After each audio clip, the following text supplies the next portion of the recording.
এই নদী একসময় জীবন দিত, আজ সেই নদী মৃত্যুর পথে।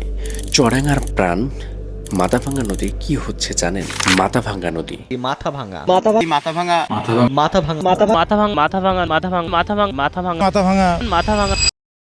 বাংলাদেশ ও ভারতের একটি গুরুত্বপূর্ণ আন্তঃসীমান্ত নদী। কুষ্টিয়ার পদ্মা থেকে জন্ম নিয়ে মেহেরপুর ও চড়াঙ্গা জেলা পেরিয়ে ভারতের নদিয়া জেলা গিয়ে চূর্ণী ও ইসামতিতে বিভক্ত হয়েছে। প্রায় 121 কিলোমিটার দীর্ঘ এই নদী একসময় এ অঞ্চলের পানির প্রধান উৎস ছিল। কৃষি, জীববৈচিত্র্য আর মানুষের জীবন সবকিছুই জড়িয়ে ছিল এর সাথে।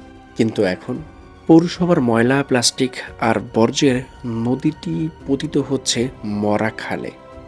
নাব্যতা কমে যাচ্ছে, হারিয়ে যাচ্ছে মাছের প্রজাতি। যে নদী ছিল চড়াঙ্গার প্রাণ, আজ সেটাই ধুঁকছে অবহেলায়। এভাবে চলতে থাকলে নদীটা শুধু মানচিত্রেই থাকবে। অতি দুঃখের সাথে বলতেই হচ্ছে, চড়াঙ্গার বুকে বইতো যে গান, মাথা ভাঙা ছিল তার প্রাণ।